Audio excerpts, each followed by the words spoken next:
Blog Talk Radio.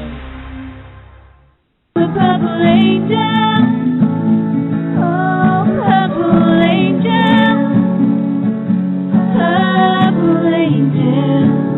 you're next to me. Purple angel, oh purple angel, you're next to me.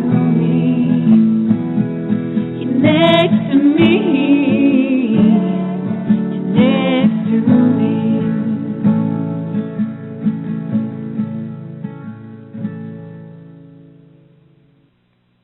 Well, hello, everyone, and welcome to Alzheimer Speaks Radio. I'm your host, Lori LeBay, and I'm also the founder of Alzheimer Speaks, which is an advocacy-based company providing multiple platforms to shift our dementia care culture from crisis to comfort worldwide. We believe that by joining forces and sharing knowledge and having the everyday conversations about life with dementia, well, we just think that we can remove the stigmas that are attached to memory loss and help those live with the disease with a purpose and a passion that they so deserve. Together, I know that we can help everyone understand the true needs of this disease, and we can help remove and get rid of that fear and that isolation that people feel. At our core, Alzheimer Speaks believes collaboration is the only way we're going to win this battle. And I know it's working because of all your likes and shares and clicks. You guys have had a huge impact on shifting our dementia care culture because we were recognized as the #1 influencer online regarding Alzheimer's according to ShareCare and Dr. Oz.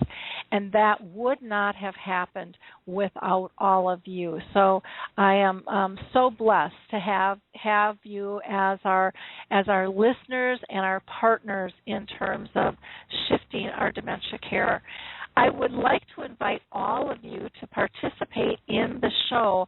Alzheimer Speaks believes all voices need to be heard, and that includes you. So please don't hesitate to call into the show, and that number is 714-364-4757. Again, that's 714-364-4757, or you can always use the chat box as well.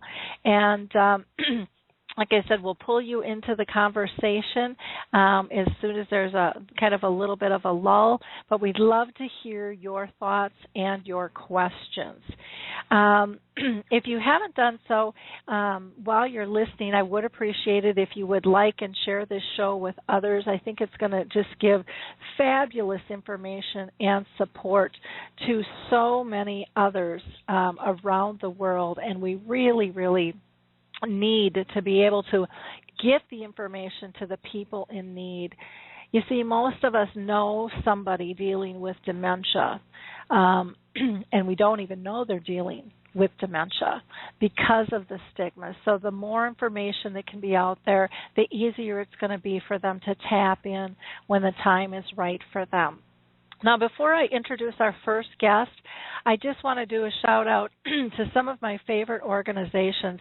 The Purple Angel is just such a massive movement which came from the UK and has now sprouted up here in the U.S. In fact, Alzheimer Speaks is going to be the launch pad for the Purple Angel, and we're going to be updating the website here shortly for that.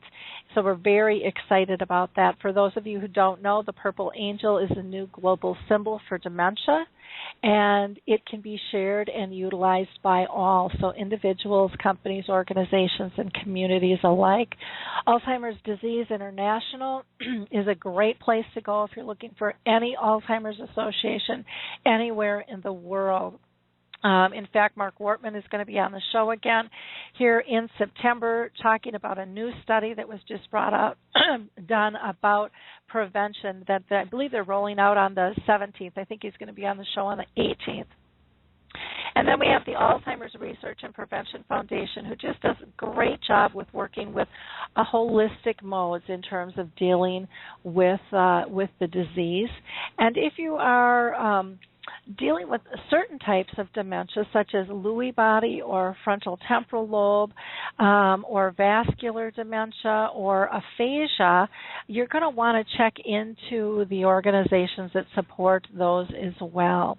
And then I always have to shout out to a couple of my favorite social systems to support and gain engagement, and that is Music First with Choral Health, and the Jiminy Wicket program, which is a croquet program that's brought into the schools and helps the kids engage with people with memory loss. Puzzle with Me with Jane Snyder has done a great job devising puzzles that are age appropriate and just a little bit easier to handle for people.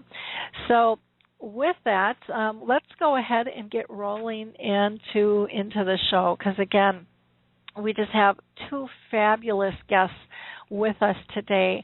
The first guest that we have is Nader Shabahangi, and he received his doctorate from Stanford University, and he's a licensed psychotherapist. In 1992, he founded the nonprofit organization called Pacific Institute with the purpose of training psychotherapists in multicultural and humanistic approaches to counseling and to provide affordable therapy, which is so badly needed, to the many diverse groups living in San Francisco, where he's located.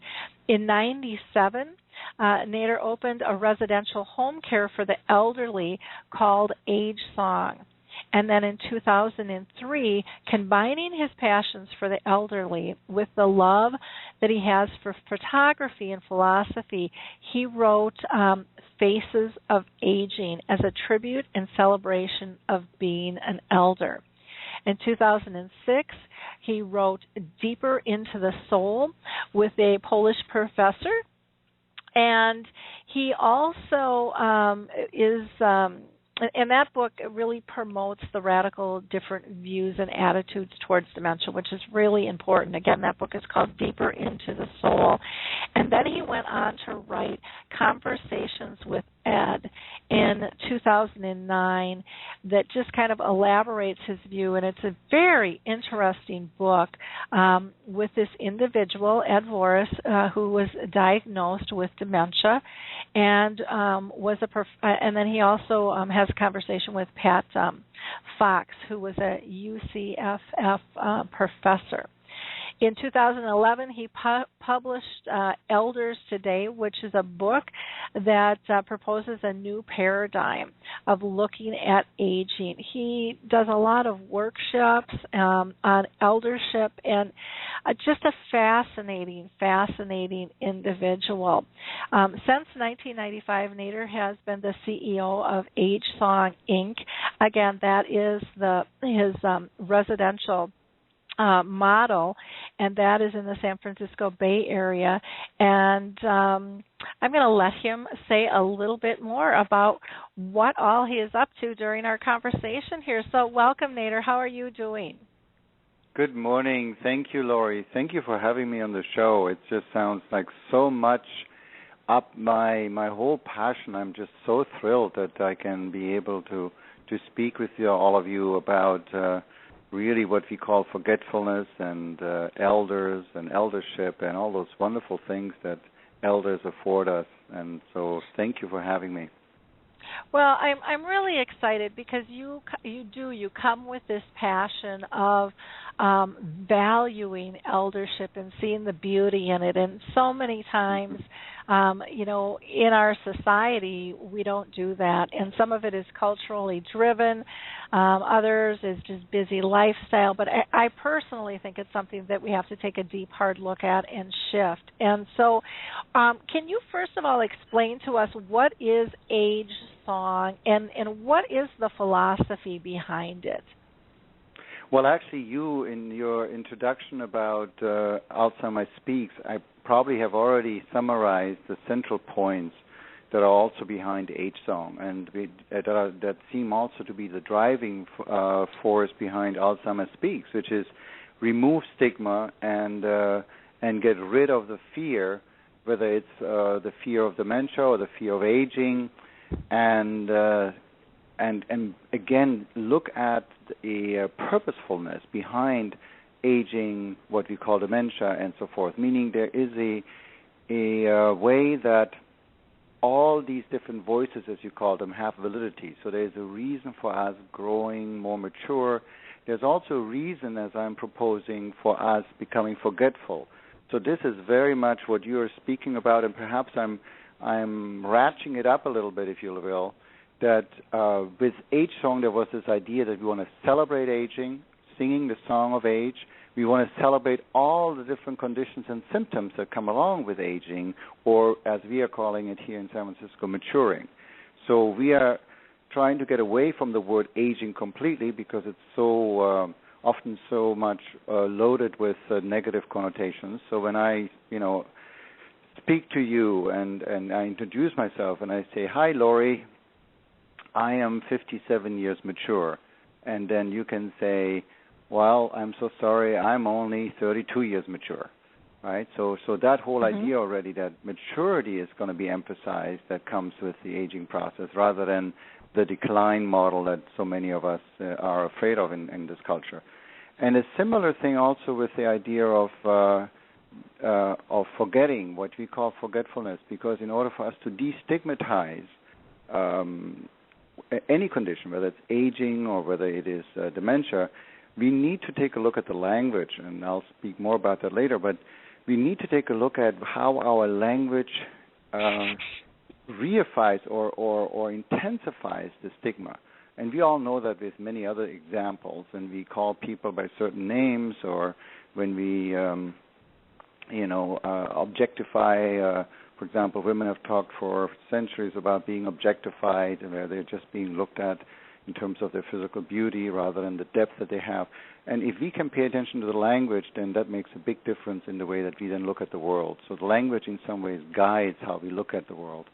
So destigmatizing aging, destigmatizing what we call dementia, and labeling it or calling it, not labeling it, but calling it forgetfulness, because you and I both forget, so I'm not making you, the other person, separate, is really the foundation of Age Song. And we have care homes, assisted living communities, what are called assisted living, and we want to actually move away from the word assisted and actually just call it communal living, social living, where we come back together as a group of people, like a family in some ways, and share time together, socialize together. As you know, loneliness and isolation are such big factors when we get older. And so that these are actually happy-go-lucky communities rather than assisted living communities. So I can say more about that. But that was the vision, an elders academy, as I also like to call it, of elders sitting there able to teach the youngsters like myself other aspects about life that often we don't learn in college or at school. And we can talk more about that too, what we call eldership. What all these are wonderful things. Oh, that's as you can great. see, I'm so sorry. I get so excited just talking about it. It's so much to talk about. Yes. No, I think it's great, and it's kind of funny. I like that idea of not the assisted living, but the communal living or social living. I run into that myself, which is kind of hilarious because I'm divorced now, and my daughter and her boyfriend live with me, and his mom live with me, and everyone thinks that is so strange, and I'm like, it really isn't. It's very nice. Everyone's really respectful. Everybody has plenty of space in their own, it's just, right. And but everyone just thinks it's so foreign, and that's so right. Yeah.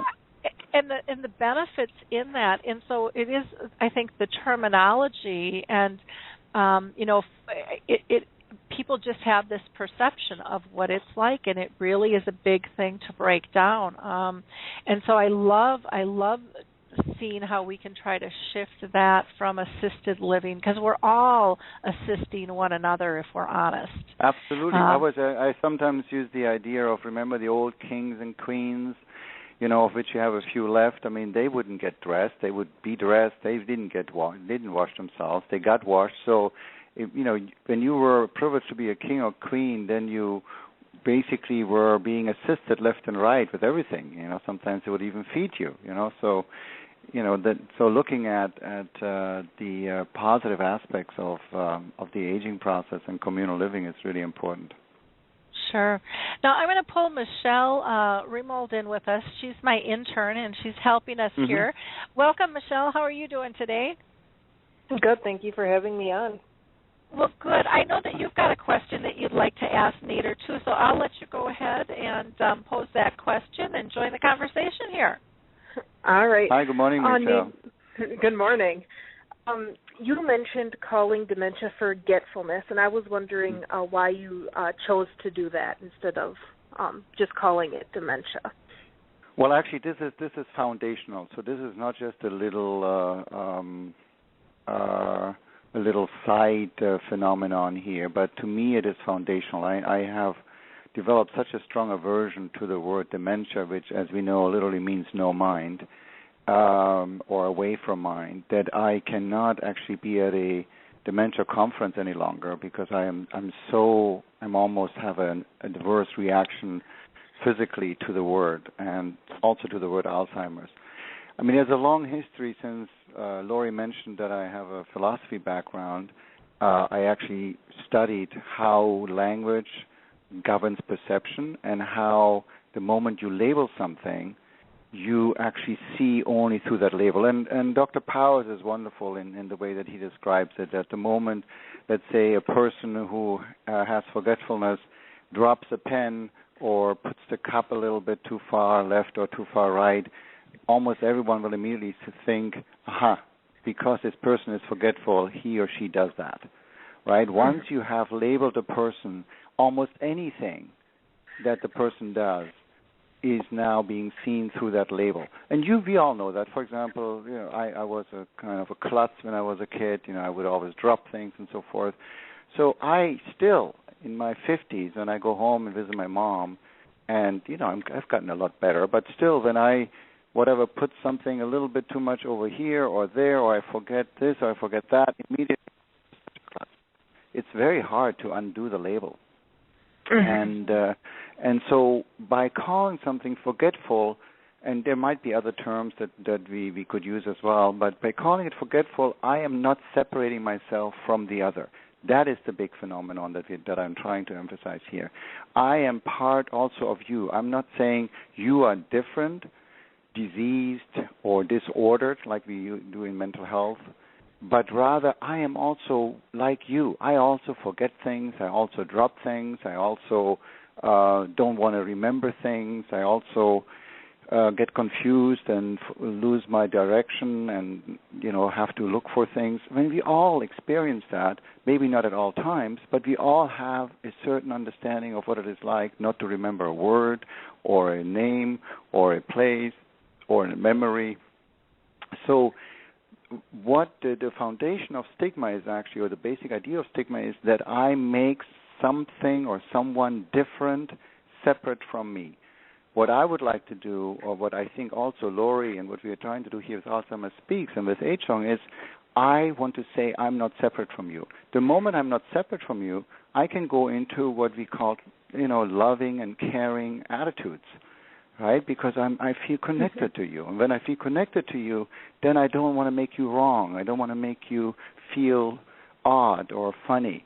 And we have so much emphasis in our communities here on wanting to make sure that the person who is so sensitive, especially when you become more forgetful, I think all of us on the call have experienced how sensitive people who are forgetful are.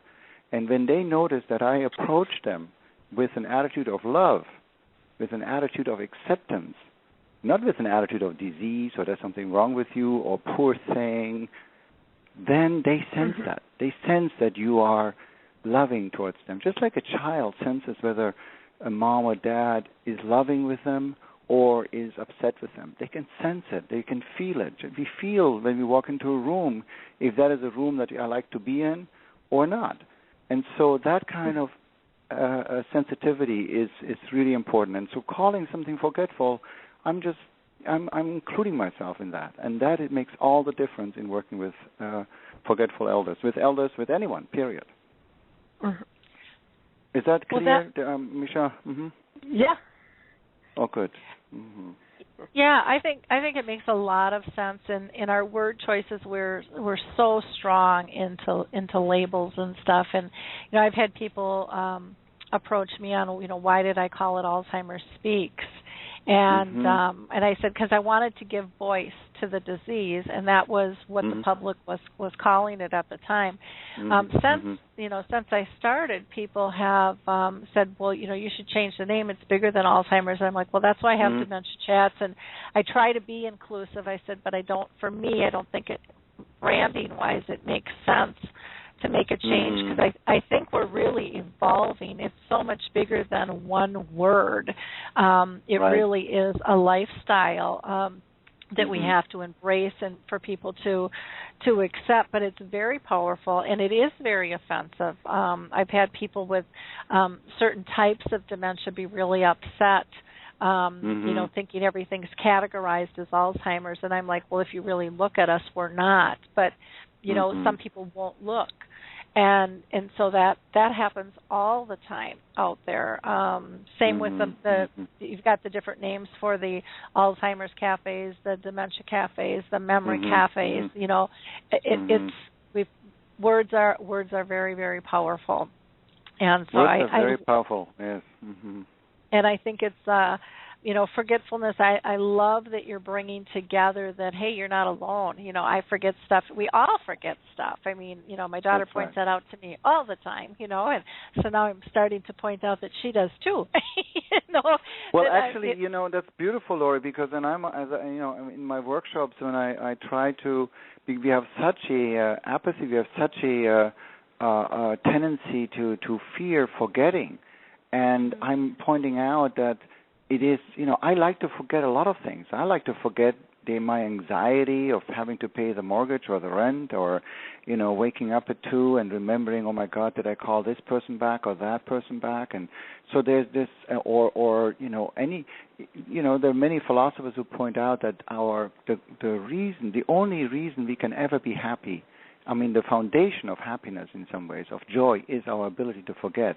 Because just think, you would have to wake up every morning with all the trauma, with all the bad things that have happened to you, and all the shameful moments, perhaps, or the moments of feeling guilty or of mishaps. And if you think that you would actually remember that every morning you woke up, you wouldn't want to get up. So, when you are present with someone, then you cannot. At that moment, when somebody's really present with you, then that person is not thinking about where they have been or where they're going. They're really here with you, and you appreciate that. You appreciate that ability that your friend or your lover or your mother or anyone that is close to you has to just be there with you and listen deeply with you and not be distracted with where they have to go in the next hour or with all the worries of the past. So really forgetting is the foundation of this amazing craze that we have and hunger we have right now for mindfulness, being here, being in the moment, that whole phenomenon of being in the now with Eckhart Tolle and so many others. Being here is really the big gift that also people who are forgetful give us. They are really teaching us to be here right now and not be bothered by a lot of things that are really not part of this very moment. Exactly. I'm going to read something from your book, Encounters of the Real Kind, Musings, Poetry, Stories about Elders, Forgetfulness, and Life, because I just think it's so poignant. And it's just very simple. It says, I can see the color in your cheeks and the joy unspoken. You teach me it's okay to be still. And we have a really hard time being still and being quiet, and being present. And I know for myself that learning to accept that and embrace that has heightened my life leaps and bounds in terms of being able to release and not feel like I have to control everything. And I have a calmness about me. My friends joke, they call me the calm one. But I have this calmness forgiveness, because it's okay to just be still and be accepting of what is in the moment. Right. And it's such a beautiful thing, and it's so sad to me that I think, why wasn't I taught this in school? This is a life lesson. This would help me in all areas of my life. Why isn't this taught? And so I think it's so great that you're out there, helping us figure out this path and raising voice to it. And forgetfulness is, like you said, it's something we all do. We do things on different levels with pretty much everything that we do. And so I like the idea of getting away from labels and getting back to a normality, of life, of acceptance. Can you tell us how you train care partners to work with forgetfulness? And I like the word care partners too versus caregiving. Again, just a choice in words where we're not giving it all away. This is a partnership. It is a give and take, but we won't see it if we don't look for it. That's right. So tell us how you go about training people to work in this. Well, first of all, I mean, the idea of care partners really came from Al Powers, and he very much emphasized how we have a tendency to care and overcare. So take the example of the person who is sitting in a chair and has a hard time getting up. We have a tendency to want to help and do it for the person getting up. But at the same time, while you're doing that, you're actually potentially not allowing the person to continue to develop his or her muscles and ability to get up, because you're by helping, you are almost helping, to exaggerate it, with the atrophying of the muscles. So there's a debilitating effect that your care has or can have. So that's the reason to really look at it as a partnership. And that gives the elder, the person who's in front of you, also a certain power to still be active and still do things. And you might be assisting or you might be helping if needed, but you're not doing it for them. So that's kind of the foundation behind that. The basic training is almost borrowed from improvisational theater. One of the things that you learn in improvisational theater, in case you haven't done that yet, it's such an exciting training to learn improvisational theater. The first training is to learn to not block, or another way of saying it would be to learn to say yes. Say yes to everything. Now, that's not something that we are used to in our culture or in most cultures, right? We have a tendency, somebody says, do you want that? And you kind of go, well, I'm not sure, no, not really, maybe yes, and so forth. But in improvisational theater, you say yes. You say yes to everything, and then you can change it around to make it fit your way. But you first are validating what is being brought to you. So when somebody says, would you like to drink this old, cold beer that I have sitting around in my on my table here for the last 3 days? Our tendency is, of course, to say no, right? Most of us would anyway. And you would say, oh, yes, why don't I take that beer and let me see, maybe I can use that for my plans over here, right? So you have moved away from, maybe you're, of course, not drinking it, but you're using it. So you allow the person that's on the other side you're validating the other. I mean, Naomi Feil talks about validation therapy, right, or the validation method. So you're saying yes to what is moving on the other side, what is wanting to occur on the other side.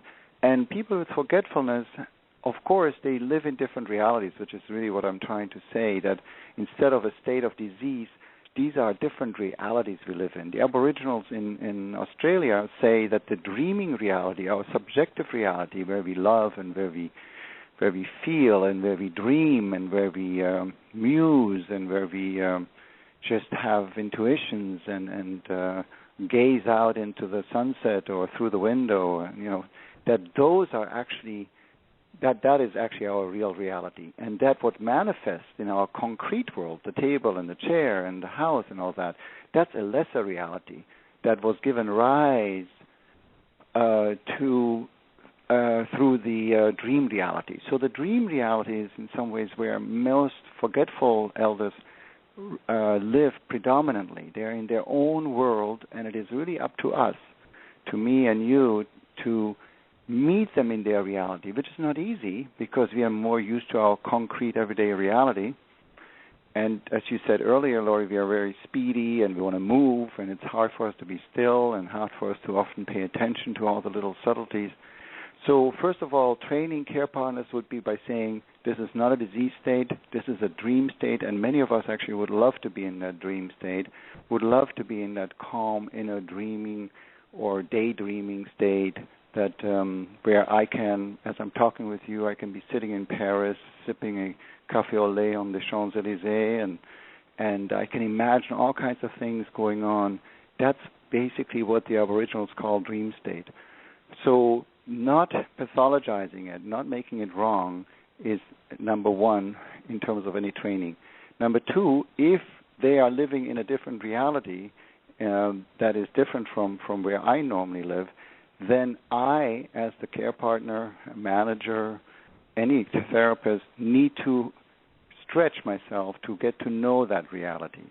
I need to understand it. I need to figure out where do they live, what do they experience in this dream reality.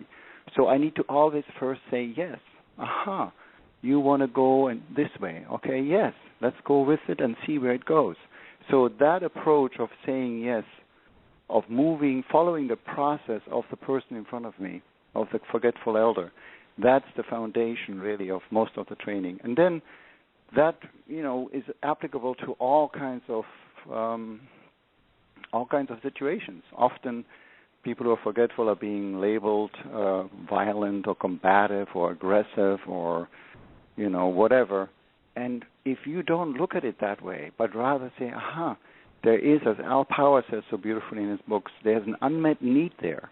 There's a need that I don't understand, and I need to understand that more deeply through going with it to see where it leads. Then I can understand that reality, and I can understand what it is that they need, and what is behind what I call violent or aggressive. And I can actually make a relationship with the forgetful elder and feel much more connected to him or her. And the elder will feel much more connected to us as well. And we see that constantly in our community. We get probably some 70% of all of our elders in our San Francisco communities come from other care homes where they have been labeled, too difficult, too complex. And they thrive in our communities because of our approach. Yeah, I can believe that approach is so critical. It was interesting. I'm sure you've probably seen the movie Alive Inside that's yes. been going around, and I found it just so interesting where they said, we won't pay for a $40 iPod and headset, but we'll spend $1,000 a month on a prescription, and yet that's right. And yet the reaction and the difference that it's making in someone's life is so significant. And one of the things that I loved with that show was, we're not just affecting one person because, our energy is all interconnected, and you could see one person light up on the film, and you could just see what it did to everybody else in the room watching, seeing this person react. And so it's so critical for us to work together as a team and to really analyze our approach and what truly is effective, and making people understand the importance of purpose and inclusion and the power that each of us has as an individual to make an impact on another person's life. We just so take that for granted. And it saddens me to watch. So I think it's very important, the work that you're doing there. Michelle, did you have another question you wanted to pose? I do. What is the difference between the language of cure and the language of care? Well, we already have talked about that a little bit, and I think that's such a core difference.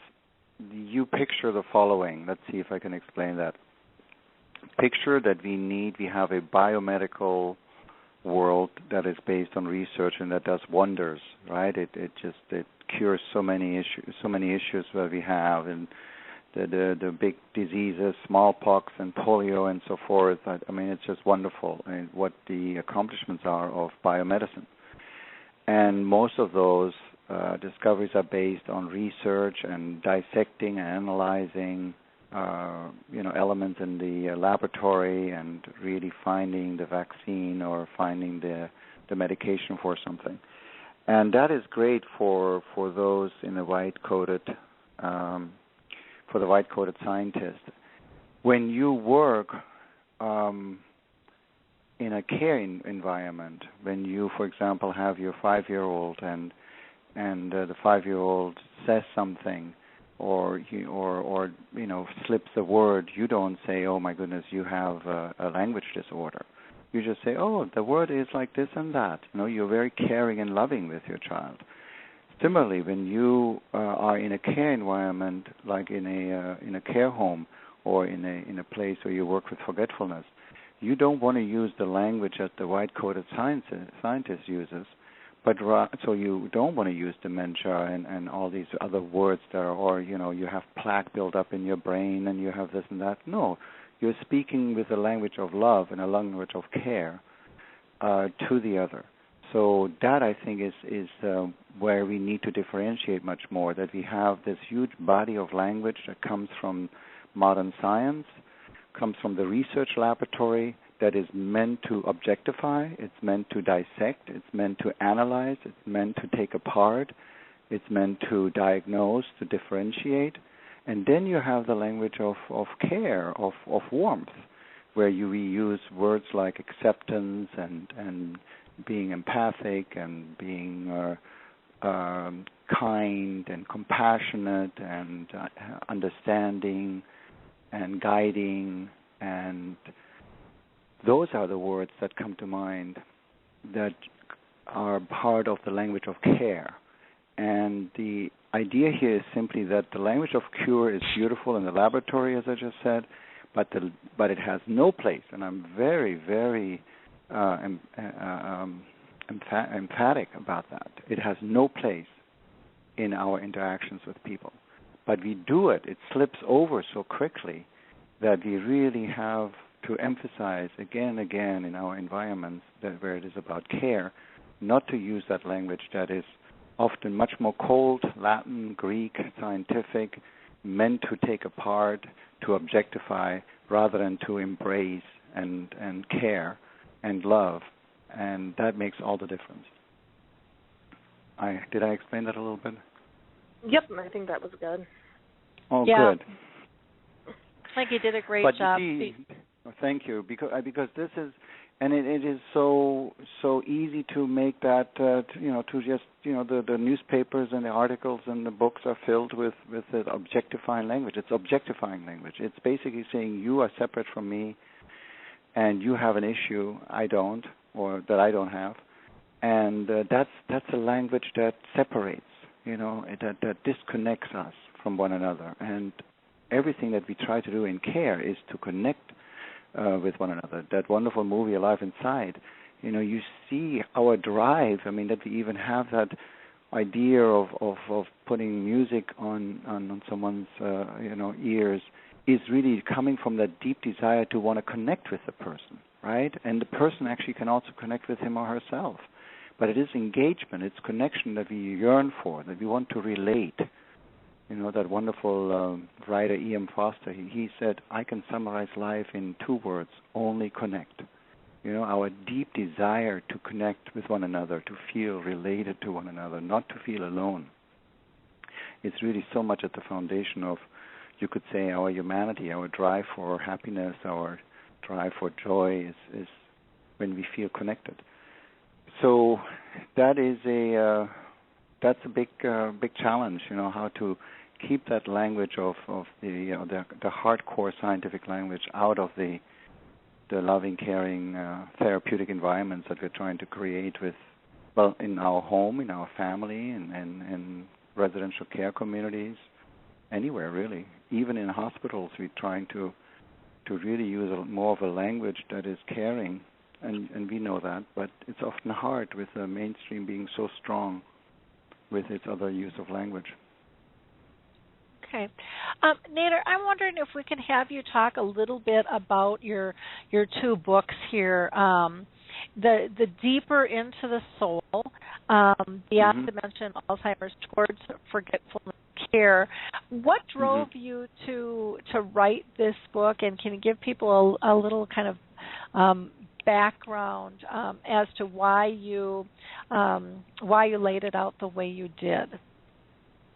Well, in some ways, as you can see, it has a lot of drawings. I wanted to make it a book that was easily accessible, that would really try to, through pictures and animations and little cartoons, show quickly that there's a very different way of looking at what is called by modern science dementia and what we call forgetfulness. And that came really through, one, the care partners, who, of course, who have always asked me, so what's the, why are you calling it forgetfulness, and why are you thinking that, forgetfulness is so great? I mean, I opened up workshops just to break that kind of basic stereotype and stigma of dementia by saying, I can't wait to be demented. And then I dealt with that whole provocative statement by saying, okay, there are things about forgetting that are really important, and there's a gift there that we cannot forget. In mythology, old Greek mythology from a few thousand years ago, it was actually a huge gift if you could walk through the river of forgetfulness. It was that you could start afresh again, and that you were able to free yourself from the burdens of life. So the idea was in this book to promote the quality of forgetting, to look at what is good about forgetting the traumas, forgetting the bad things and the heavy things that burden us, and also to show to family members. So many of the people who would come to our age-zone communities and say, oh my God, my mom has this and my dad has this, and it's so terrible. And I would say, it is not, it is not. I have a wonderful story of these two daughters whose dad at 95 became more forgetful, and then they came to me and said, and were full of tears, and said that we can't handle the fact that our father, who was such a teacher for us all of our life and so strong and so central to who we are, now suddenly is not anymore remembering our names, and just sits there and seems to be not engaged and doesn't even recognize us any longer, and it's just so terrible. And I turned to them and I said, hey, your dad is still your teacher. And they looked at me stunning and said, what do you mean? Yes, but now he's teaching you something different. Now he's teaching you patience. He's teaching you to be in that reality that he is in, to be more calm, be more grounded, not to be on that verbal level all the time, but just hold hands. He's teaching you compassion. He's teaching you kindness, going more slow. All these other elements of teaching we don't learn in school, as we said earlier, that's now what he's teaching you, to be also in that reality. And that just made such a huge shift for these two daughters. They just said, wow, I like that. I never thought about it that way. And so in some ways, so many of the family members who would come and have that sad look on their face, that's the kind of reader that I had in mind, that would take this book and say, oh, wow, there's another way of looking at forgetfulness that is not tragic. As you say yourself, I love when you say that in the beginning of your program, you want to give a different voice to this, what is called Alzheimer's by the medical establishment. And that's so important, that we look at what is the gift that they give us. So, for example, I was just, as you mentioned, the movie Alive Inside, I'm thinking, wow, I need to listen more to music. I used to love to listen to music when I was in my teens and 20s, and sometimes would just come home and put on a headphone and listen to music. And I'm thinking, wow, in the last 20 years, when have I done that? When have I allowed myself to just go home, put on a headphone, and for half an hour, whatever, and just tune out, chill out, and just be in the music? So when I saw that wonderful person there in the movie, I was thinking about that. Yeah, that's what I have to learn. So they are teaching us to do things that many times we have forgotten.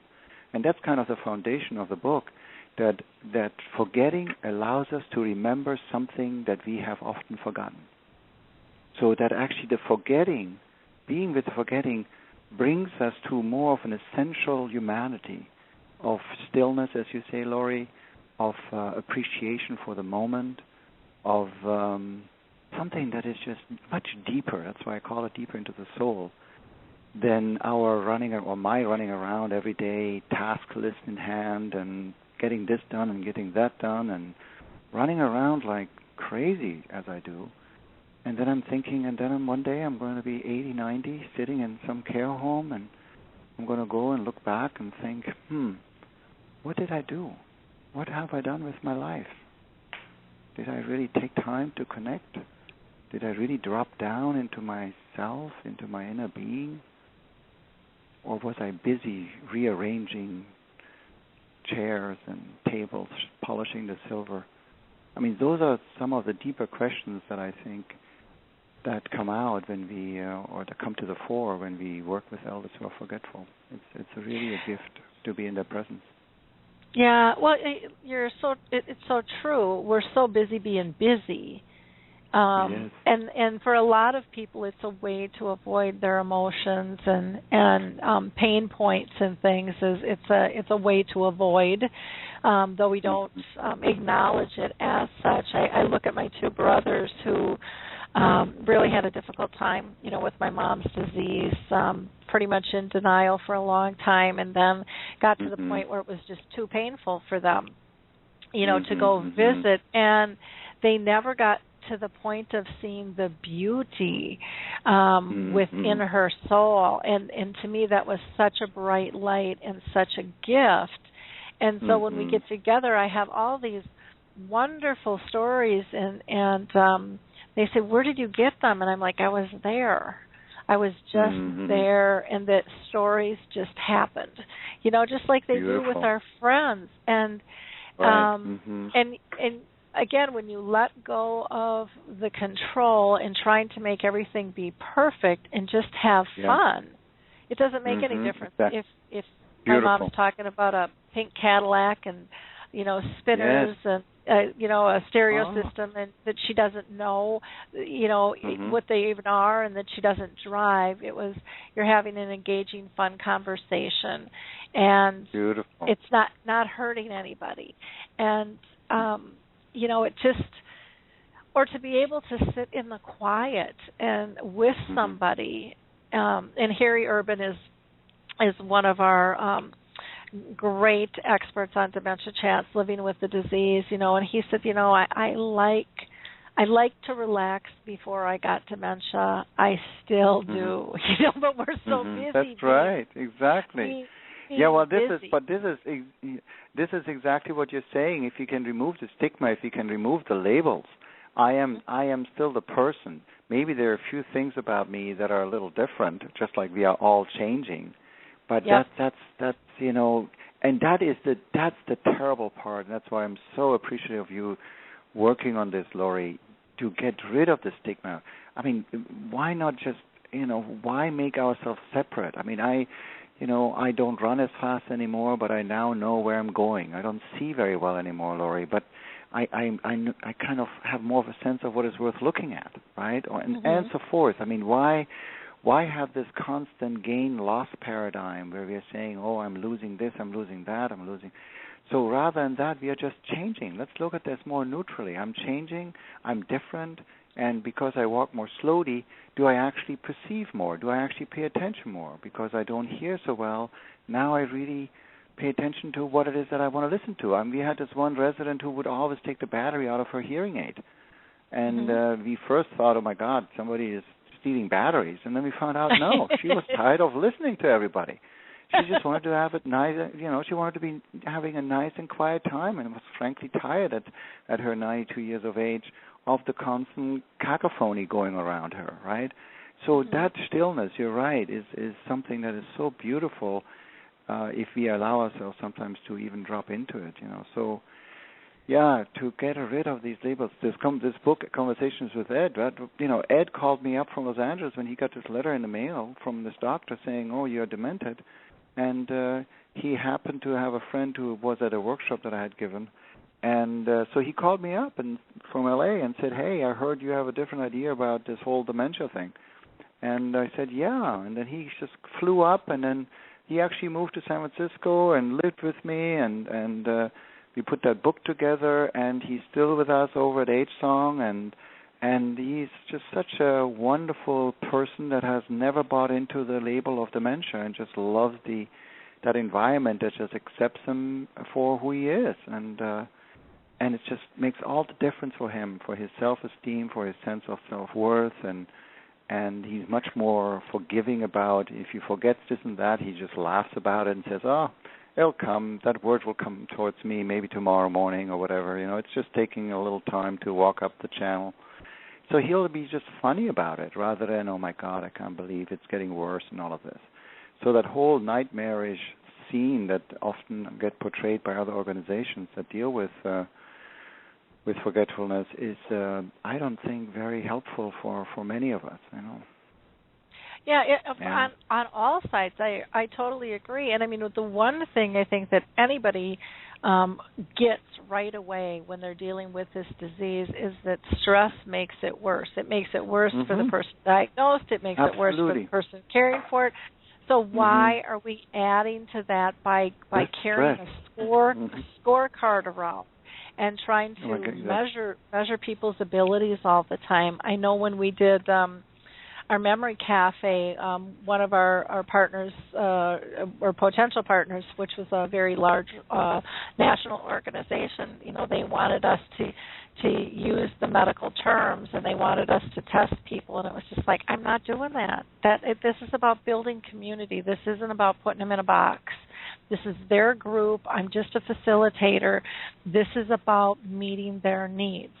And to me, I'm just so adamant about people should have a safe, comfortable place, where they can commune and have fun and connect. Absolutely. That just isn't too much to ask at all. I do want to make sure, you really get into the whole quantum physics and stuff, and I want to be able to touch on that a little bit more. We've only got about 8 minutes left, and how that has to do with aging and forgetting. Is there more that you'd like to add regarding that? Well, I mean, quantum physics in 8 minutes, that is great. I love that. Oh, my goodness. I hope no professor of mine is listening. Well, quantum physics is basically, the new paradigm that moves away from, we talked about modern science has the idea of dissecting and taking apart, differentiating, analyzing, and so forth, and that's one approach, and that works in many ways pretty well. But then the whole last 100 years have been dominated by really just the top thinkers in science, by quantum physics, where you do not anymore objectify. So there the idea is almost like a Buddhist mystical idea that we are all one. So we are all connected. So there is the big belief of the quantum field, which scientists have actually studied, and there's now proof behind that. So the quantum field means that when we walk into a room, or we are all kind of connected through almost like an internet, like the World Wide Web. We are all connected if we allow ourselves to actually drop into or feel into the connection. So there, that idea of I'm not separate from you is very important, and really is also scientifically shown that we communicate with one another in ways that is beyond telephone and speech. But just walking into a place, you can already feel the vibe, so to speak. We have different words, especially in California. We have a lot of words about the vibes and the wave being on the same wavelengths, we say, and we're in the zone, we're in the groove, and all of that. Those are all expressions that I think are trying to express the idea that we are in a field where we are all connected. or as some of the Buddhists say, we can even, feel or sense the thoughts. So what I think goes out into the universe, and so, it makes a difference to the universe, the way I think about it and the way I think about myself. So those are just the beginnings of the whole quantum physics paradigm that is very close to the old wisdom traditions that speak of connectedness, oneness, that speak about things like what goes around comes around, you reap what you sow. I mean, all these biblical words that actually speak to that as well. And when we talk about that also in our training with students, since I still train therapy students that work with elders or with our care partners, we emphasize that this is not just a feel-good kind of philosophy here that we have at HSong, but that actually the hardcore quantum physics science supports our basic belief in forgetfulness, in the way using the language of care rather than cure, noticing that how we appear towards another person or how we approach another person actually gets felt by them. And so we use those principles from modern science, modern theoretical science, that has not made the mainstream yet. So you don't really have it yet in what is called the normative science. It's really just maybe the top 1%, the researchers, the thinkers who are using it. And quantum physics also has the concept of how we deal with purpose and meaning. And I liked when you said in the beginning of the show that we talk about purposefulness. Mm-hmm. And so, for example, if everything has a purpose, which many people believe in some higher power, then what's the purpose of forgetting? Why do we now deal with this tremendous 5, 6, 7 million of people that are forgetting, while so much of the rest of the world is trying to remember and remember more gigabytes, more terabytes, more memory? I mean, we are now at weddings. I was at a wedding recently, and almost everybody had a video camera, and hardly anybody was there, but everybody was behind the video camera. So we are so intent of recording every little thing with a camera, with a recorder, that it's hard for us to just be here and just have a good time, And so that's, in some ways how quantum physics relates loosely to a lot of the things that we're talking about. Oh, interesting. I think it's so true. With the cameras, everybody's doing the selfies and the pictures, and exactly, I'm one of those people. People go, you don't take very many pictures, and I'm like, I so want to absorb the moment. I don't want to miss it trying to capture it. I'd rather live it, and then be able to be able to share it. With the excitement and the exuberance of actually being there. More,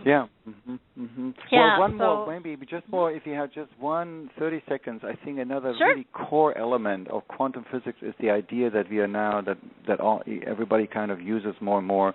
It's the idea of participant observership, meaning that the observer, meaning you and I looking at the world, influence what it is that we see. So actually, if I look at a tree, since I'm just looking at a tree here in my garden, through the way I look at that tree, actually influence the tree. And we know that when you look at a child and you look lovingly and caringly at a child, that child feel better, right? You look a little sternly at a child, or at really everyone. The adults just are better ignoring it. Then the child will feel it, right? So you can. So actually, how we look at the world is how the world will feel it, and the world will reflect it back to us, meaning I cannot be separate. There's no such thing as the objective neutral observer that we have been told about in school when we were taught in physics and so forth, but rather I influence what I look at. And so that is a big idea in quantum physics, the participant observership. I can never be separated from what it is that I look at. And that makes sense. You look at a tree one way, and Michelle does it another way, and I do it another way. We never know what it is that we look at when we look at a tree. We will all see different aspects of it. And that's really important when it comes to forgetfulness, when it comes to elders. How we look at them makes all the difference. And I think that's really the foundation of what you're trying to do with Alzheimer Speaks. How do we want to look at the world and elders and people who are forgetful? Yeah. Well, this has just been such a great conversation. I could talk with you all day. Thank you. Same here. My goodness, I love starting my day like that. That is wonderful. very, very fun. Now, if people want to get in contact with you, they can go to www.agesong.com, and there is a video library on the website as well, or they can go to the pacificinstitute.org, which is your publishing company. Fabulous, fabulous, fabulous books. I'm going to read one more thing. This one is from the book Elders Today, Opportunities of a Lifetime, and you touched on some of this, and it's titled Young and Old. Perhaps elders move slower, but they know where they're going. Perhaps elders take longer to decide, but their decisions feel wiser. Perhaps they think less quickly, but their thoughts are more insightful. Perhaps their eyesight isn't as sharp, but their vision is more profound. Perhaps their hearing is lessened, but they know what is worth listening to. Perhaps they struggle with modern technology, but they understand more about the mystery of life. These books are, I can't tell you how wonderful each one of them is, and it was such a gift to me to receive these from you, because they're really profound and really, I think, will make people look at life differently, which is, I think, why this disease is here. I think it's to shut us down as a society and say, hey, you got it all wrong, guys. You got beautiful. Oh, Lori, that's it. That's it. Yes. Oh, wow, that's a beautiful summary. Yes, beautiful. And you weren't listening, so we had to make it big, and so it's big. Yes, and you're all going to get hit by it. So, well, I look forward to further conversations with you, Nader.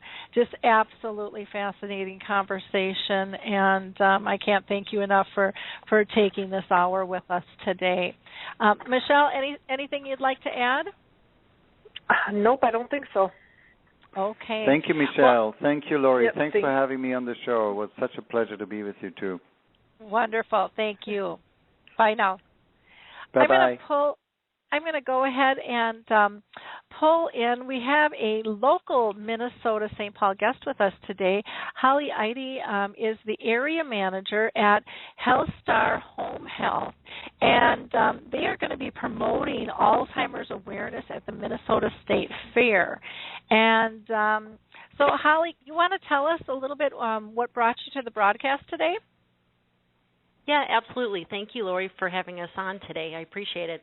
HealthStar Home Health will be at the Minnesota State Fair from 9 a.m. to 9 p.m. and will be providing, in addition to education, free memory screenings. We'll be located this year in the Health Fair 11 building, which is also 1 block west of the main fair entrance gate, which is just off of Snelling Avenue for those locals who are familiar with the area. HealthStar is a locally owned company, and like so many of the local and national organizations like yours, Lori, that are trying to do their part to help raise awareness and education, HealthStar is working toward that same goal to promote early detection through our memory screenings and other new in-home resources like our Alzheimer's Whisperer program. Why don't you tell us about the Whisperer program? Well, as you know, 70% of families affected by dementia choose to keep their loved one at home, but there is a large resource gap that we've noticed, and it comes in time when the doctor's diagnosis at that point when it happens and when an individual is placed in a higher level facility. And as you've clearly stated on your radio broadcast, there is still a lot of life left to live after a diagnosis, and most often what causes a family to place their loved one in a higher level facility are the challenging behaviors that develop throughout the different stages of the disease. And HealthStar is just trying to close this gap and the misunderstanding by offering many available resources to families between that time of diagnosis and out-of-home placement. Our Dr. Verna Carson, our adjunct director and expert on Alzheimer's and dementia, has developed our Alzheimer's Whisperer program, which offers education and teaching by our HealthStar nurses to family members and their caregivers while they're still in their home or in an independent or assisted living facility to help continue their independence. and help families understand the differences in stages of Alzheimer's. And there are a lot of different tools that families have at their disposal, but they aren't always aware of those, on how to redirect those challenging behaviors, how to keep their loved ones safe in their home, and how to prevent the high rate of caregiver burnout that we often see. Wow, that's great. Is there any way that people with Alzheimer's dementia can access this Whisper program?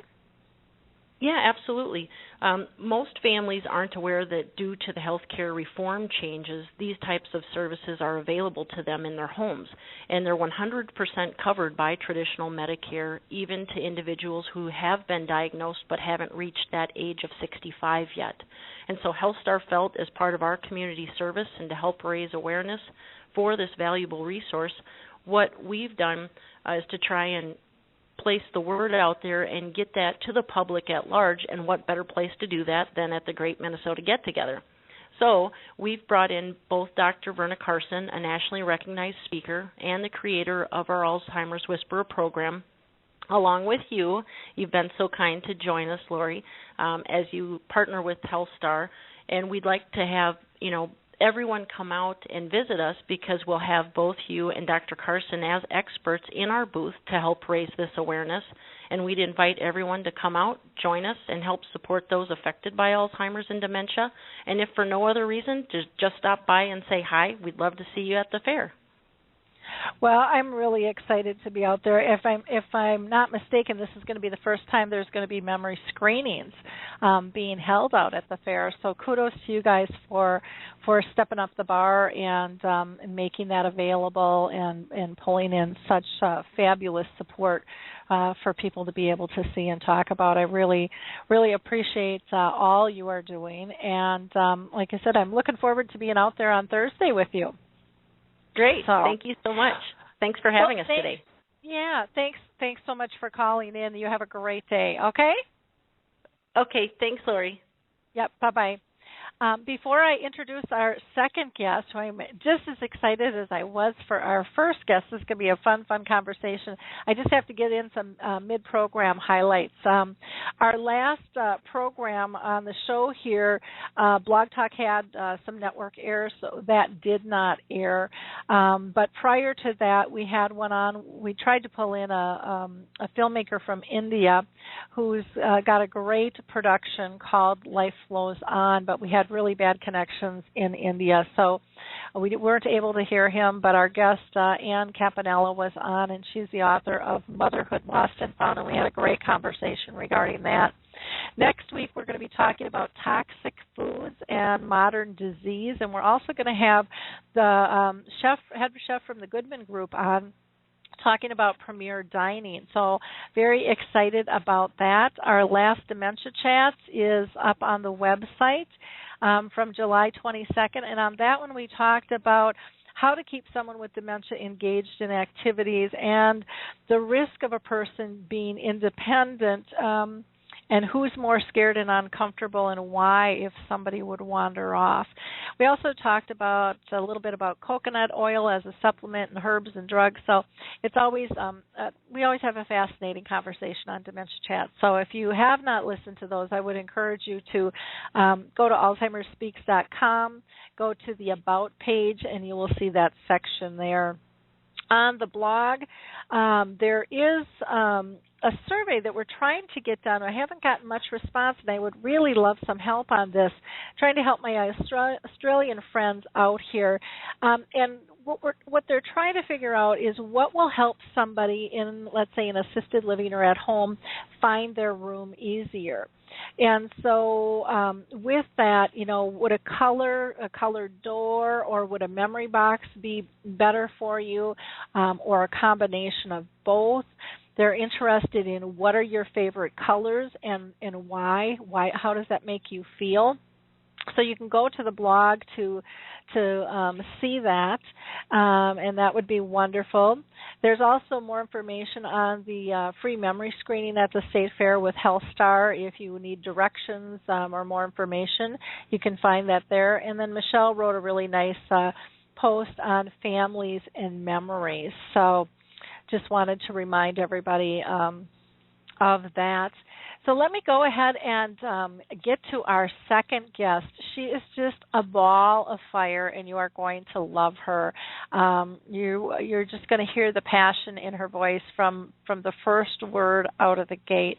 Mary Archer is the founder of Breath of Life Arts. She refers to herself as a former performer turned transformer of lives through music and dance. She has studied brain science and combines her knowledge of music, song, and dance with that, and has really come up with something pretty phenomenal.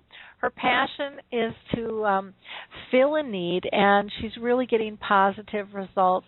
She's been teaching this program for about 2.5 years, and her residents and students anxiously await her classes. Mary told me that the Chinese have no word for crisis, which seems to be an epidemic here in the U.S. To the Chinese, they believe crisis is an opportunity, one to be challenged and to change a situation that we believe can't be changed. And Mary has embraced that, and she's really taking something that so many people see as a crisis and making an opportunity and transforming lives through joy. So welcome, Mary, to the show. How are you doing today? I am doing amazingly well, and I was just listening to all that was being said, and it's just amazing how things happen, because my research was not only on brain science, but has to do with quantum physics, and showing that we all are one, and we do feel what each other feels. So to me, this is just supposed to be. Well, small world, yeah, because in our conversations we hadn't talked about that, and so it's very funny how things work out, and yes. Energy brings us together, and I think there's so much passion in this topic. There's so much need, and what saddens me and what made me start Alzheimer Speaks was that just the belief that people need this knowledge. They need to hear these voices that are doing incredible things so that they can take it and make adjustments and move forward in a more powerful, purposeful fashion. So thank you for joining us today. Mary, what made you move out west at the age of 73 with only a dream, that you felt, that there was something else to do? What caused that in you? Well, let me tell you how it all happened. I had dancers that I would teach, and they were seniors in Boca Raton, Florida, and they were asked to audition for this talent show, Seniors Got Talent, and it was put together by the Broward Health North Broward Medical Center. And it just so happened that there was a neurologist speaker, and his theme was how to keep your brain young by putting it to work. And immediately I said, wow, this is something that I can do through the art of tap dancing. This led me 2 weeks later, that's why I know nothing happens by chance, because 2 weeks later, somebody invited me to a convention, a 3-day convention in Miami, Creative Arts for Wellness. And it was here that I met the keynote speaker, Gene Cohen, who was the director of the Center on Aging, Health, and Humanities at the George Washington University. And he just wrote the book, Awakening Human Potential in the Second Year of Life. And that's what gave me the courage, and I felt that it was my intuition that was leading me in this direction. And that's what happened. Against all my friends thinking that I lost my mind, I knew that I had something to do, and nothing was going to stop me. And that's how my program was developed. I moved to Palm Springs.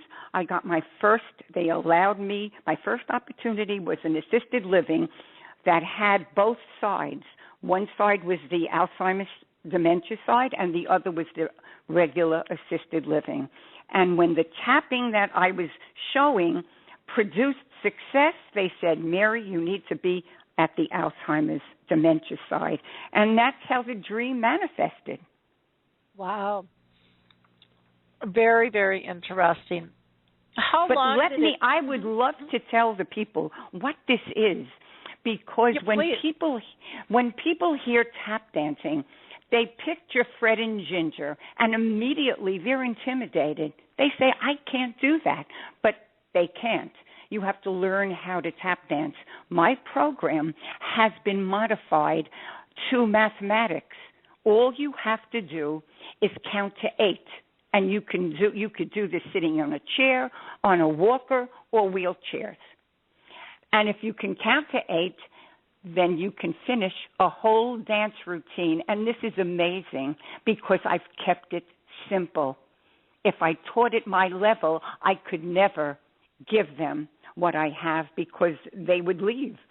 They would think they couldn't do it, and at that level, they really couldn't. That is why the program is successful. Plus, my whole program is about changing toxic thoughts to positive ones, because I believe that's where disease starts. A lot of people think it's what we eat, and yes, that does help. But I've learned that it's not only what we eat, but what's eating us. So we need to be introspective.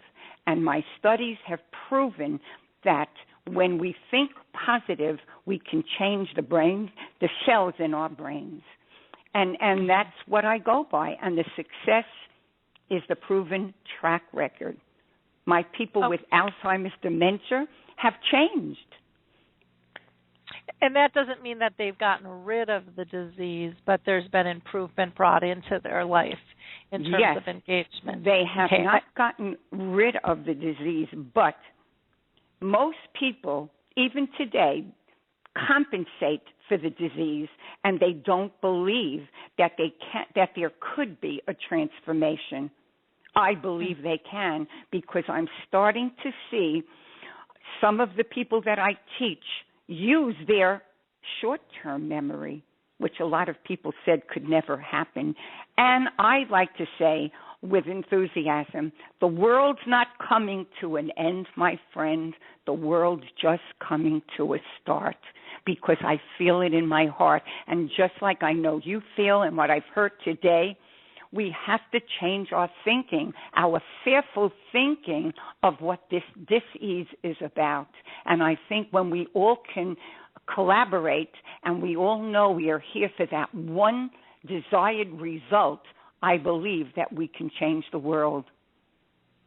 Well, and I think that was really important what you just said about disease. You said dis-ease, because we are so uncomfortable with disease. And it does take us down. I mean, anytime someone gets sick, or and it can be anything, especially if it's life-threatening. We automatically get depressed, get worried. We start scrambling, and this panic ensues with us. So there's just such a discomfort with it. And I'm not saying that that's wrong. I'm just acknowledging the fact that it is there, and it's strong, and it really does exist. Can you tell us, how long did it take you to create and get started with kind of teaching the program? It took me 5 months to create this program, but I will say that I've elaborated on it as I taught. I teach about 60 people now with Alzheimer's dementia every week. So this is also taught me. I'm using my brain. I'm using my potential, as well as teaching them how to use their potential. And it's my belief that we can go to a performance, and for that moment or that hour, we are enmeshed in what we're receiving from the performer. And I know that because I was that performer. That's why I said I've changed, because now it is my intention and my purpose to give others a very simple thing that I call a gift, that they now could give to others, because every one of my people, every one of my students, we perform. that is the icing on the cake. And I see people come alive because they're needed. They're feeling valuable. They're not cast aside. When I walked into classrooms, I see people, their heads are hung, and they feel despondent. They're full of despair. And my program sings to them. See, if I spoke to them, I would lose them. But I've chosen certain songs like, "Oh, what a beautiful morning. Oh, what a beautiful day. I've got a beautiful feeling. Everything's going my way." Or "Put on a happy face." You have to have hope. You have to have heart. And when I sing these songs, they start singing with me. Not right away. It takes time. But eventually, they reach that level where they are not afraid anymore, and they feel good about what they are contributing to the community, which is the whole of what was said today. Because we really, no man is an island. We're all interconnected. They feel my passion when I walk in that room. They feel that in me, and they give it back to me. And that's what the power of dance is. Not the dance alone or the music alone. It's what's released through a spirit of love and an intention to give that to others. Well, and your passion jumps out, just through the lines here too. You can tell how heartfelt this is, and what a big decision this was. I mean, you made a major move, to go ahead and do this at an age where a lot of people would say, "Hey, just retire and relax." But it sounds like you really feel like this is a life mission for you. Yes, it is. Yes. But you know what I think? I think because of my age and what I did, I am also a testimony that what you believe is very important. Because I'd like to say this, I'm 76 now. My doctor interviewed me. I have never been sick. I never took a medication. He said my vital signs are 14 years of age, and I am abounding with energy. So that alone is a testimony for people to see me out and about with this passion to help others. And I think that alone motivates people. It gives them hope. If Mary could do it at that age, well, then I'll be able to do it as well. Mhm. Well, I saw the articles that you sent, and I never in my wildest dreams would have guessed you were anywhere even near 70 years old at all, because you just are so vibrant and full of life and having so much fun in these pictures. And again, your photographs, it just jumps off the page as well. Well, thank you. You're in both. Yes, I am. And you know that I'm excited. And I'd like to share with the audience, with everybody that's listening, the positive results of what's happening. I think people need to hear that. I know I'm speaking of me and what my class is about, but the results are amazing. I have an 88-year-old person who has Alzheimer's. She was a tap dancer years ago in the movies. In 1944, she danced in Babes on Swing Street. Well, she's in my class, and I can teach her a dance routine, and she remembers that. She's been on TV with me. I have a 90-year-old and my 88-year-old that I take with me all around the community, and they perform. I do intergenerational shows with my 7-year-olds and 8-year-olds. They dance with people sitting on chairs. And my middle ages that I teach at country clubs, everybody performs together. And the mayor of Indio sent me a letter and said, "We've never seen this." Everybody is dancing in time and in unison, and that creates a certain kind of atmosphere that touches people's hearts. And I do this. I have that 88-year-old. I have somebody who was a pianist. He was so disturbed by being separated from his family that he jumped over the fence of the assisted living facility. He pulled the alarm because he was agitated. He didn't understand what was happening, and I brought him into my class. I now showcase him. I let him play the piano, and he is showing signs of using short-term memory. He's relating. He hears what I play, and he's never played. I sing and play the music and dance and sing. He's now playing those songs on the piano. So wow. that, to me, is amazing. And not only that, don't forget, people are watching. The 20 people that come to my class, they're watching Fred, and he's progressing. The family says never did they ever think their father would calm down, sit at a dinner table, and even eat with them, because this has changed him. No, he's not completely transformed yet, but I still believe there's hope. I give them hope. I sing, you've got to have heart. You've got to have hope. Don't sit around and mope. Life's not half as bad as it may appear. Wait till next year and hope. Those words, speak to them somewhere, because I'm communicating that.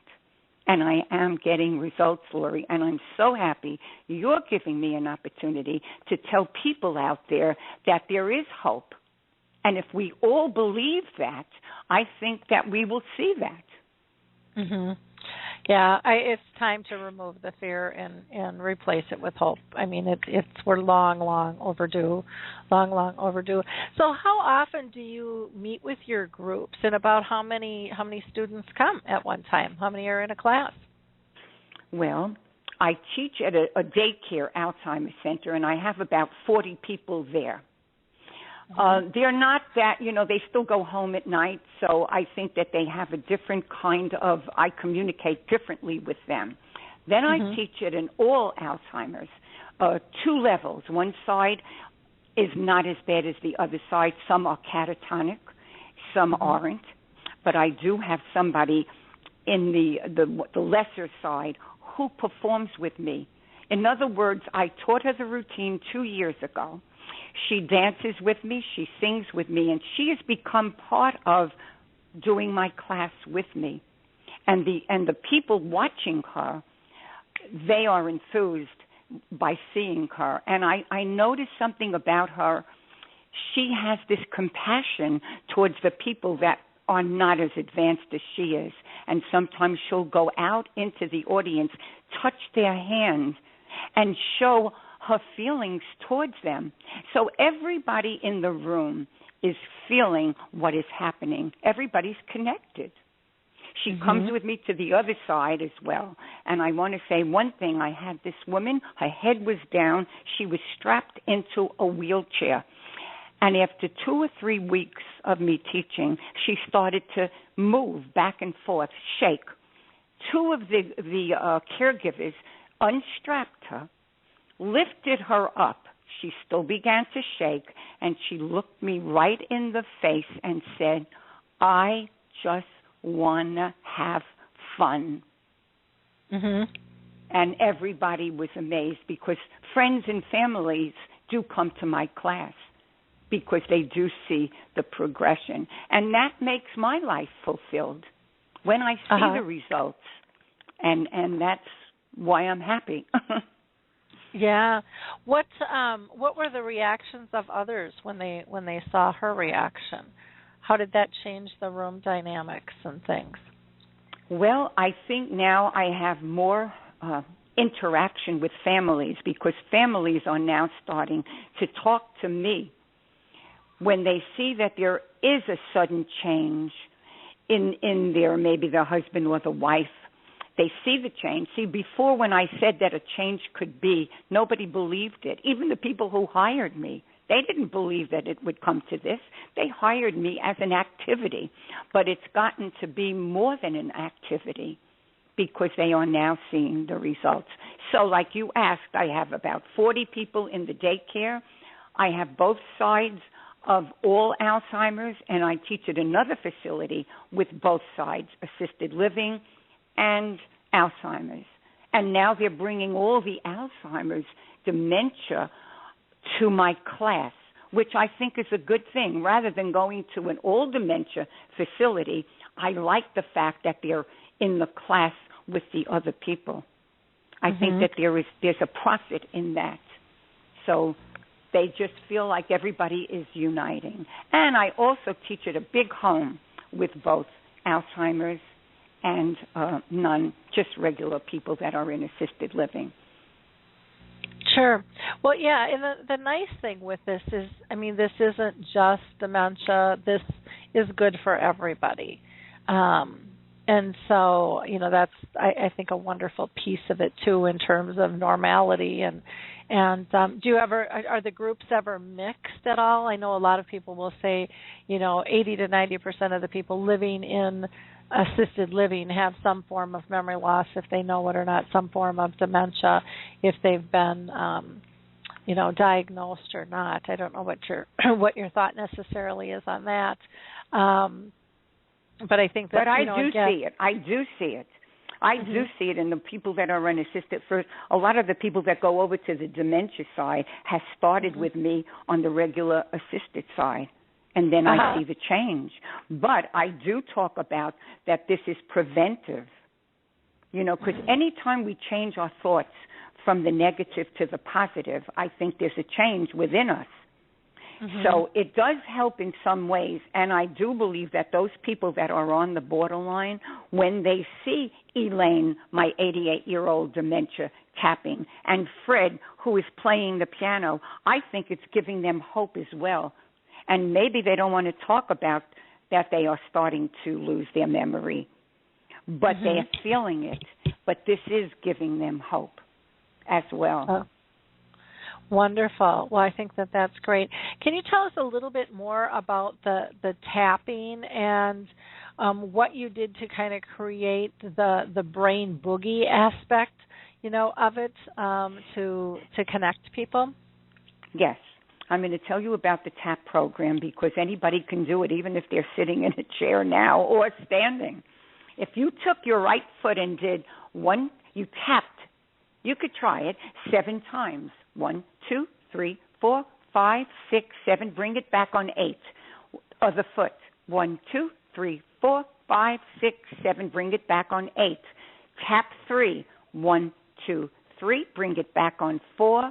1, 2, 3. Bring it back on 4. 1.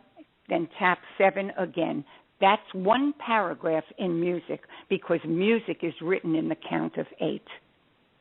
So that's the beginning. All they have to do is tap and know how to count to 8. I speak throughout my whole class. So I'm leading them. They're paying attention to what I'm saying. Now, they may not do it right away, but eventually they will gain enough confidence to start moving their feet and eventually even stand up with me and dance this with me. Also, I added claps. Claps are very important. I added, because again, in the count of 8, 4 hand claps. Now you tap your thighs 4 times. 4 claps, 4 thighs. 4 claps, 4 thighs in time to the music. So I've worked on a few of these little things that are put together, and they make up a dance, a little routine, and that's when the euphoria happens, when they try this and accomplish this, and everybody lifts their hands up at the end. That's the feeling of power, because that's what's released. They've just done something of importance, not only to themselves, but to other people. Just like in a baseball game. Think about it. When somebody hits a home run, the audience roars. Or at a basketball game, he makes the basket and everybody applauds. Well, it's the same thing that's happening here because endorphins are released, dopamine and serotonin, those happy things, where I think eventually there won't be medication needed. If you can have that released by feeling happy or happiness within us, that's health and well-being right there. Okay, well that makes a lot of sense, and I can tell just by the way you were counting off and stuff. You could do this in your sleep. It sounds like it's so natural to you, and it's helping me, Lori. It's also helping me at this age. I tell them they're as much a part of my life as I am a part of theirs, and isn't that what love is? Love is reciprocal.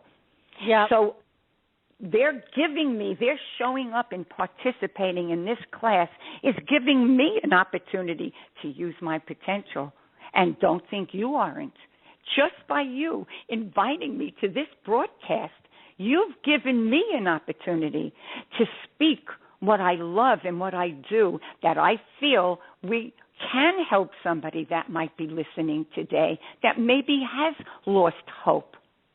And I love Alzheimer Speaks. It's new to me, but I think it's a wonderful thing because when everybody speaks, we're all in the same boat. Everybody that's listening or speaking, we're all here for the same cause. And when we all get together collectively and speak of what we're doing, we never know what we could use by what somebody has already spoken. Very true. Yes, I think it's a wonderful thing that you're doing. Well, we're doing it all together, Yes, we are. Yes, everybody has a part to play. And I would like to see more teamwork in my area. You know, we all have something to do. Let's get together. Let's talk about it. And let's see what we could do collectively. I am now doing a 3-day event. It's not where you start, it's where you finish. And I will have all of these people come and entertain with a show that I am putting together. So, and then we will invite the public and let other people see. And I'm looking for sponsors. And I may use Macy's because in New York City years ago, they had something called Tap Mania. And they had as many as 4,000 people show up in front of Macy's department store just to learn a simple little tap routine. And everybody did it together in unison. They're in the World's Guinness Book of Records. So there must be something in that caused people to come every year and be a part of this. And I am going to duplicate that here. Wonderful. Wonderful. Can you tell us a little bit about, you sent me a couple of news clips and stuff, and who was involved? What are the organizations? I think it's fine to go ahead and give them a little PR and kudos for trying this program out. Yes, I will. The first one was in Rancho Mirage in California, was Mission Hills. That was my very first. And then I went to Vista Cove in Rancho Mirage. That's the place where it's all Alzheimer's. I'm now at Mirage Inn. I've been there for 2.5 years, and that's also, they're run by Brookdale. They just took over Emeritus, and I'm hoping to be at Emeritus as well. And there's the Eisenhower 5-Star Club associated with the hospital. And that's where I have about 40 people in the daycare center. And I teach at Desert Cove, which is a tremendous house that they've turned into assisted living, and I have about 10 people there as well. They're in Indio. So I'm in Indio, I'm in Palm Desert, I'm in Rancho Mirage, and Indian Wells as well. Wonderful. I feel that that's a wonder. I mean, in 3 years, I think that that's a supernatural happening. I'm very grateful because the newspaper has covered what I do as well. So the word is getting out, and I do want to be able to make a DVD and a little book telling people how to do this, because this needs to be done in other states and maybe even countries. I lived in the Bahamas, so I have a good connection of going there and teaching somebody there how to do this program as well. I think everybody can benefit from this. Well, it's so upbeat, and it's just, like you said, everyone can do it in, if they can stand, if they can sit, it doesn't make any difference. they can come alive and participate Yes. in the program with the TAP, which is absolutely fantastic. And it really is a fun way to do fitness. And that's critical. We all want to have fun. I still am not good about my fitness, but I think if something was more fun and engaging and in that group setting, I think I'd probably be more likely to do that, because it would be feeling that sense of belonging versus just doing a task. Well, that's it, Lori. You've hit it on the head. You know why? Because in fitness, you walk into the class, you do what you do. It's very self-serving, and you leave. But what's happened in my country, I work at the Indian Wells Country Club in their spa and health and wellness center. Now, the people that come to my class, because they perform, they have made friends with each other. They meet in other people's garages and they practice. So look what happens just from a class. There's a unity. There's a different spirit taking over, and we are also performing in the facility. Every time they have an event, this class performs. Now I took everybody to a hotel in the area and had the intergenerational show, and people are amazed. So, I'm getting all this response that is positive, and I think that what you said is important. I know me, I don't like to go to an aerobics class, but I like to do this because it's fun. It creates a certain camaraderie among everybody in the class that you don't get in a regular workout class. Mhm. Yep, very, very true. So what are your dreams? I know you had talked about doing a video and doing a book, and it sounds like your dream is really to get this, national or even international in terms of a scope, and kind of being your legacy in terms of why you were born to begin with. This is my legacy, and I just wrote my memoir. I've had an amazing background. I've also been a cruise. First of all, I entertained aboard cruise ships.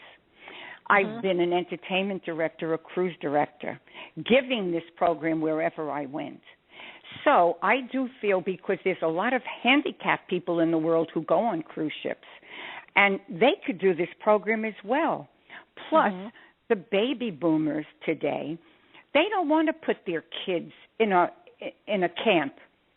They want to interact with them. This is a wonderful program for a grandmother, a mother, and the child, a grandchild or child. They can learn this together and perform it on the ship. So again, it has all the components of everything that's taking place. They're learning something, and they're now given a gift where they can all do this together. I had Diane Sawyer, her mother and her aunt, I taught at a health spa in Florida, and they all walked out of the room happy because they were a part of doing something together, and something simple that they could see. That's the key. The feeling of something simple that can be accomplished, because if it was made harder than this, they would lose hope. They wouldn't come back. They come back because they're accomplishing something and they feel it. Yep. So that's my hope. I am going to do all these events. I'm going to use every one of my gifts. I write shows. I produce shows. I have all of that ability within me. And, you said the power of dance. Yes, there is a power. The power is released. It's not just the dance. I want people to know that. It's not about the technique of the dance. It's about the spirit of the dance that comes forth to the audience from the person that is dancing with a spirit of love for her craft in her heart. That's what's being felt, and that's what comes back. And to me, that's when the giver and the receiver become one. And that, to me, that's the fulfillment. And because I've had that in my life, I want to make sure that somebody even whatever age group they're at, they can still be creative. They can still express themselves some way. It's not a race to the finish line. It's not about perfection. Participation is more than anything else. I have taught this to someone with severe schizophrenia. He couldn't even look at me. Everybody in the area didn't even want to take him on. They wouldn't even allow him in the class. His lifelong dream, he sat in front of a television and he watched the movie Stepping Out with Liza Minnelli as a tap teacher. Well, I gave him his dream. I gave him his dream. They didn't even want him at the recital. They said, oh, no, we can't have him. And you know something? The women in the class didn't want to dance with him. They refused. I danced with him, and I had one other lady, and the three of us, Bill was in the middle, dressed in costume, and he lived his dream that day. All the people at assisted living came to see him. That's what makes Mary's life worthwhile, what I can give to others.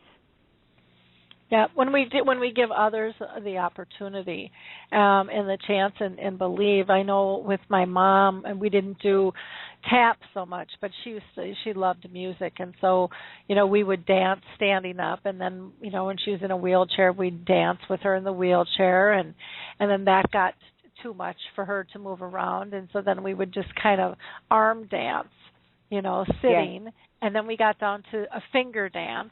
But there was always something going on, and she would tap her feet and still have movement that was so inspiring, and those connections were so powerful and so intimate.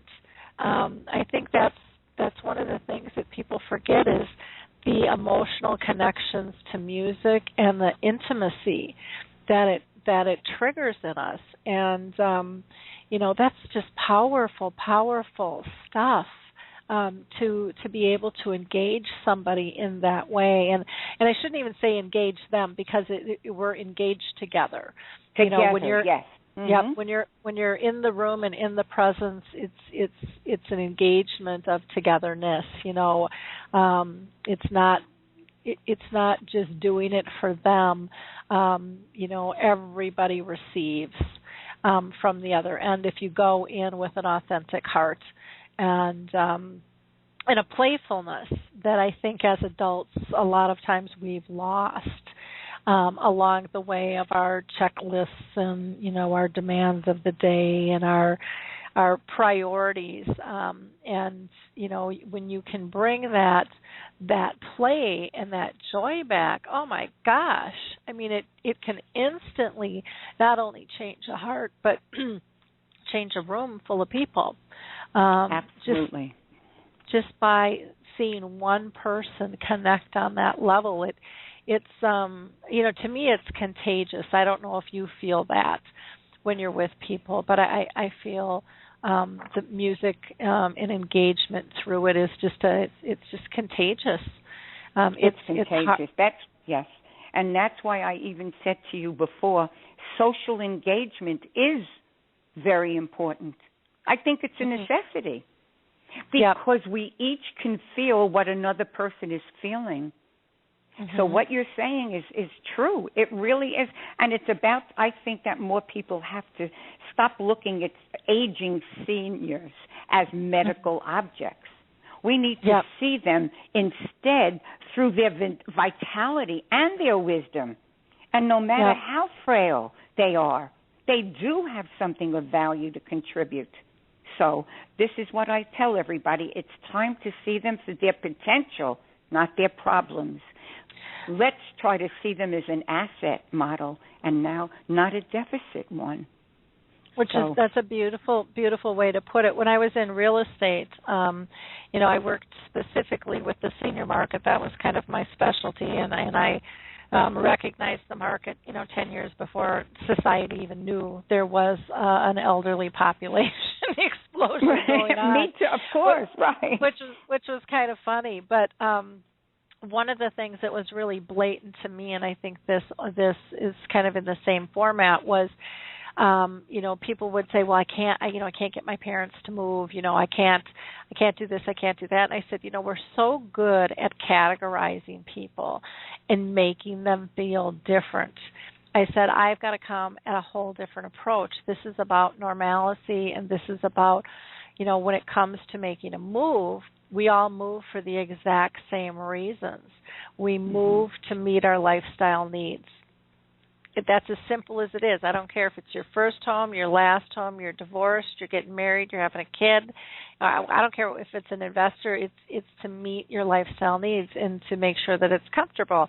That's the driving force. And like with engaging somebody in dementia, with dementia, it really, our level of connectivity increases when we look at our commonalities versus our differences. Yeah, and we just expand, and we focus on the positives. We're, be grateful for what you have and what you had, instead of being upset for what you lost or what you think is not coming your way, because the future isn't here yet, so you don't know. But life has its own path, and we don't control it as much as we think it is. But if we can look at the beauty of the presence of every individual before us, and appreciate them for their authentic self, and because we all feel better when somebody just gets us, and we can put our guard down and we can be who we really are. That is like the most comfortable, safe feeling that any of us can have. And why would we not want to give that to someone with dementia? Why can't we be that comfort zone?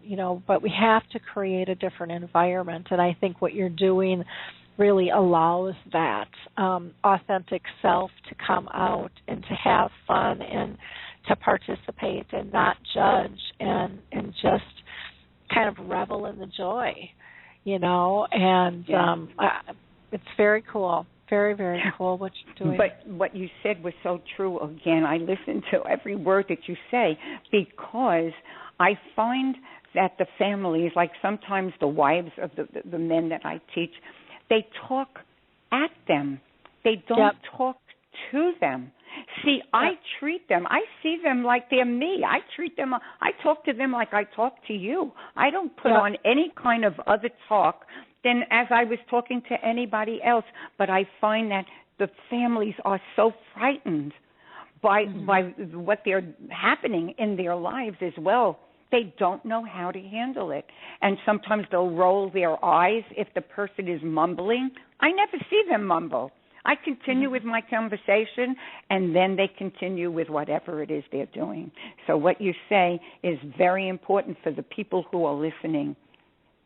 See them for their potential.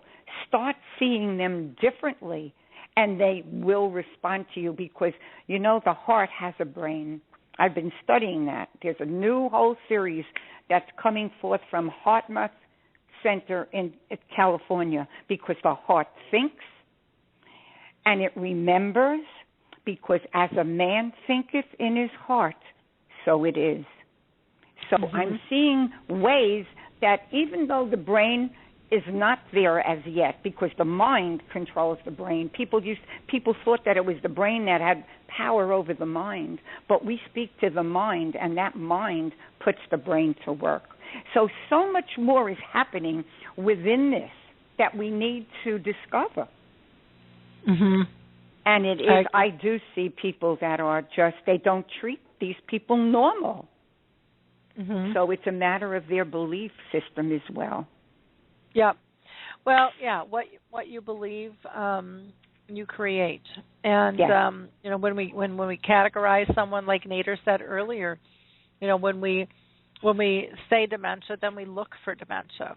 Yes. We're not looking for the greater being that so outweighs the disease. We've switched it, and we've put the disease first.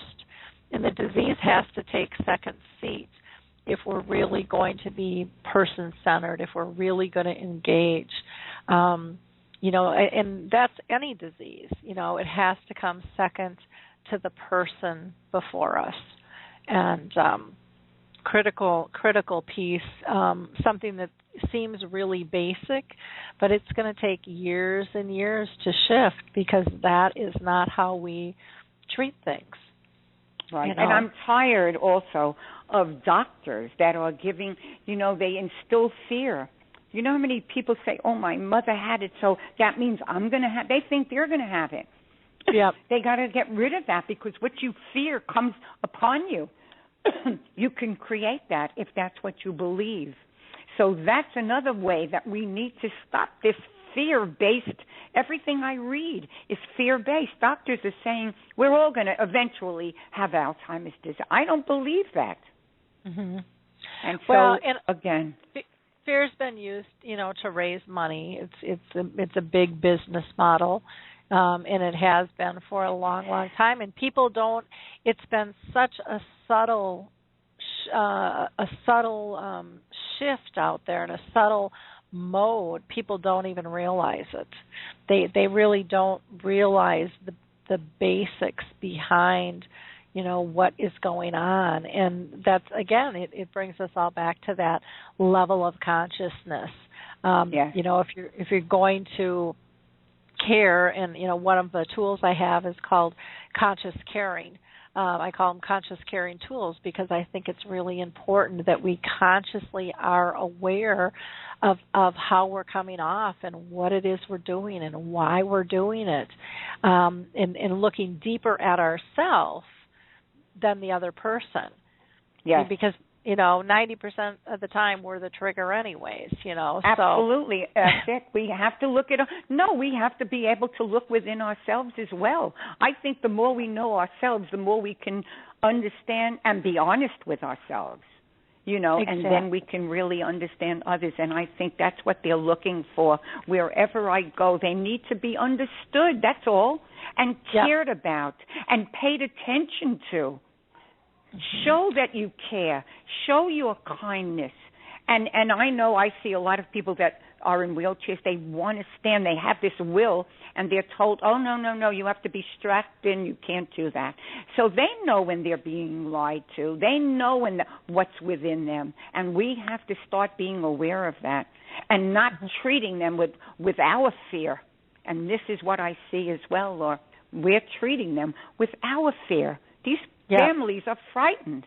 So that's another step. I really want to speak to them on a positive vein, give them hope and not despair. We can turn it around.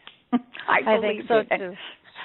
I totally believe it. I'm all about shifting perceptions when I go out and speak as well. Well, Mary, I have to call us to a close here, but this has just been a fun conversation, and I'm so proud of you for what you're doing. I think it's absolutely fantastic, and your willingness to share and kind of look at the greater good. I would love to read your memoir and see this program expand all over the world. So I thank you so much for all you're doing. And thank you. And let's keep in touch. Yeah, definitely. Now, can you tell people your email address to be able to get a hold of you? Yes, my email address is Breath of Life. Let me spell it. It's BREATHOFLIFE and the word arts, ARTS, @gmail.com. Breath of Life Arts @gmail.com. Okay, wonderful. And did you want to give out any other contact information, or is that the best way for people to reach you? Well, right now I'm in the midst of, just as you said and we spoke, I am going to get a Facebook page made so people can really communicate and know what I'm doing. If they want to call me, feel free. My number is 760-296-3347. Okay. Well, you have a great day, and thanks again for all you're doing for the world, Mary. Bye now. Thank you, too. Bye. So just a reminder, next week we will be having another show, same time, same place. In the meantime, help us raise awareness through the purple angel symbol. You can go to alzheimersspeaks.com to get information on that. And if you're looking for an Alzheimer's Association anywhere in the world, go to Alzheimer's Disease International. They'll be able to find the closest association to you. If you are looking for alternative ways with food and exercise and meditation, check out the Alzheimer's Research and Prevention Foundation. They're absolutely fabulous. And then don't forget about the Lewy Body Dementia, the National Aphasia Association, and the Association for Frontal Temporal Lobe. And if you like music, again, check out Choral First, and that's Choral Health with Music First. That's CORO. We will talk to you next week. Thanks, everybody. Enjoy your week.